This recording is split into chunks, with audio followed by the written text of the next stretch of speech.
हम ये कह सकते हैं कि बेसिकली हमारी जो पर्सनालिटी है ना, वो सिचुएशन के अकॉर्डिंग होती है। वो डिफाइन करती है कि उस वक्त हमको किस तरीके से रिएक्ट करना है। आप बिल्कुल ऐसे देख सकते हैं जैसे कि आप एक मूवी एक्ट्रेस हैं और एक अलग अलग रोल्स प्ले कर रहे हैं अलग अलग जगह पर। जब आप अपनी फैमिली के साथ में हैं तो आप कुछ और हैं, अगर वैसे ही आप बिहेव करेंगे अपने ऑफिस में तो प्रॉब्लम हो जाएगी, राइट। जैसे अपने फ्रेंड्स के साथ में है वैसे ही अपने कलीग्स के साथ में बिहेव करेंगे तो प्रॉब्लम हो जाएगी। और जैसे अपने कलीग्स के साथ में है या अपने बॉस के साथ में है वैसे अपने फ्रेंड्स के साथ में बिहेव करेंगे तो वहां प्रॉब्लम हो जाएगी। So your question is basically not कि ये करना चाहिए या नहीं करना चाहिए, ये क्वेश्चन इज कि जब हम ऑफिस में होते हैं तो हमको कई बार अपनी पर्सनालिटी को फेक करना पड़ता है, इन द सेंस कि कोई पर्सन है जो हमको पसंद नहीं है लेकिन उसको मुंह पे हम नहीं बोल सकते कि हमको आपके साथ बात करने अच्छा नहीं लगता है या आपके साथ टाइम स्पेंड करना अच्छा नहीं लगता है, what ever it is, because of those professional ethics and all those things, right. तो अब उस सिचुएशन में क्या करें?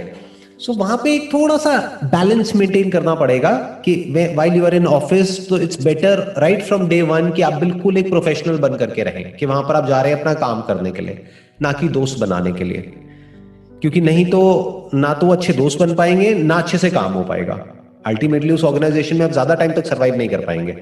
जैसे कुछ लोगों का होता है ना, एकदम से एक नए एटमॉस्फेयर में गए, वहां पर जाकर के एकदम से कुछ बोलने लग गए बोलने लग गए बोलने लग गए, तो बोल बोल करके क्या होगा, जो भी आपके अंदर होगा वो सब बाहर आ जाएगा। तो आप अपने सारे जो भी सीक्रेट्स हैं वो रिवील कर दोगे सामने वालों के आगे। अब वो उसको किस तरीके से लेते हैं या वहां की क्या डायनामिक्स है अभी तक आपको पता ही नहीं है। तो पहले इट्स ऑलवेज बेटर कि एक दो महीने लगा करके पहले समझो कि वहां की क्या वाइब्स हैं। धीरे धीरे समझ आएगा, एकदम से नहीं समझ आएगा। जो फर्स्ट इंप्रेशन बोलते हैं ना, first impression is the last impression, ये बकवास है, ऐसा होता नहीं है। फर्स्ट इंप्रेशन में आपको लगेगा अरे ये तो बहुत अच्छा है, बाद में पता लगेगा ये तो सबसे घटिया आदमी है उस पूरे ऑफिस में, राइट। और ऐसे ही फर्स्ट इंप्रेशन में आपको लगेगा नहीं ये तो बहुत एरोगेंट है, बाद में पता लगेगा नहीं वो एरोगेंट नहीं है, वो शाय है, वो इंट्रोवर्ट है, बट बात करने में बाद में अच्छा लग रहा है उनके साथ में। So it's always better to spend some time to understand the situation. फिर आप चूज कर सकते हैं कि मेरे को किससे बात करनी है किससे नहीं करनी है, किससे बढ़ाना है किससे नहीं बढ़ाना है, ऑल दोस थिंग्स, यहाँ कहाँ पे डिस्टेंस मेंटेन करना है, तो वो सब आप डिसाइड कर सकते हैं। बट इट टेक्स टाइम, एक दो महीने लगते हैं वो समझने में। सबको मिला करके जो बनता है वो ही आप हो। अब आपका क्वेश्चन ये है कि अगर मैं मान लेते हैं कि आपकी शादी हो गई है, वैसे हुई नहीं है ऐसा लग रहा है मुझे देख करके, राइट। आपकी शादी हो गई है नहीं हुई है? नहीं हुई है, okay, so it's clear. But मान लेते हैं कि हो गई है, तो आप एक वाइफ भी हो और अपनी मदर की डॉटर भी हो। तो अब आपका क्वेश्चन है कि मैं इन दोनों में से क्या हूं, कि मैं एक डॉटर हूं या मैं एक वाइफ हूं। आप डॉटर भी हो और वाइफ भी हो, प्लस आप एक वर्किंग प्रोफेशनल भी हो। अगर एक किसी कंपनी में जॉब कर रहे हो तो आप एक वर्किंग प्रोफेशनल भी हो। So you are all of that put together, you are not either or. मतलब जिसको हम बोलते हैं ना बी योर सेल्फ, तो ऐसा नहीं है कि आपकी कोई इंट्रिंसिक कोई ऐसा नेचर है या कोई ऐसी हिडन पर्सनालिटी है कि आप हर जगह वैसे ही बिहेव करेंगे। और अगर हम वैसे ही बिहेव करने लग जाए तो हमारे में और जानवरों में फर्क क्या है?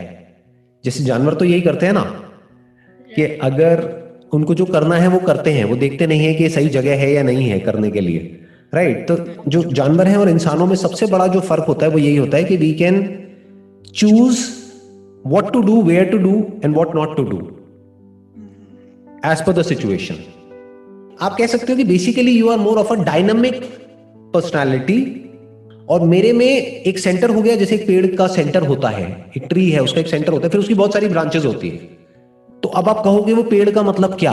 पेड़ का मतलब पत्ते भी, वो ब्रांचेस भी, उसकी जड़ें भी, सब कुछ पेड़ है। पेड़ मतलब ये नहीं है कि सिर्फ एक पेड़ का एक छोटा सा पार्ट पेड़ है या जिसपे वो पेड़ टिका हुआ है वो पेड़ है, नहीं, पेड़ इज दैट होल। तो that is more like a holistic approach. तो वहां पे कभी कोई कॉन्फ्लिक्ट नहीं होगा, तो आप बड़े आसानी से स्विच कर सकते हो। आई एम नॉट सेइंग कि आप फेक करो अपनी पर्सनालिटी को, बिकॉज उसमें क्या है आपके ऊपर एक प्रेशर क्रिएट होगा। तो don't fake it, but adjust according to the situation. Fake करने का मतलब होता है हम बहुत ज्यादा जो अंदर से नहीं है वो दिखाने की कोशिश कर रहे हैं, कि मतलब कोई पर्सन है जो हमको पसंद नहीं है, हम उसको झूठ बोल रहे हैं कि नहीं आप मेरे को बहुत अच्छे लगते हैं, तो वो क्या है, वो फेक हो गया। बट मैं क्या कह रहा हूं कि अगर कोई पर्सन नहीं पसंद है तो उससे डिस्टेंस मेंटेन कर लो, प्रोफेशनल हो जाओ बिल्कुल ही, सिर्फ काम की बात करो, वो सामने वाला भी समझ जाएगा कि हाँ इनका मेरे से बात करने में कोई इंटरेस्ट नहीं है। तो you are not faking your personality, you are just working according to the situation and according to the other person.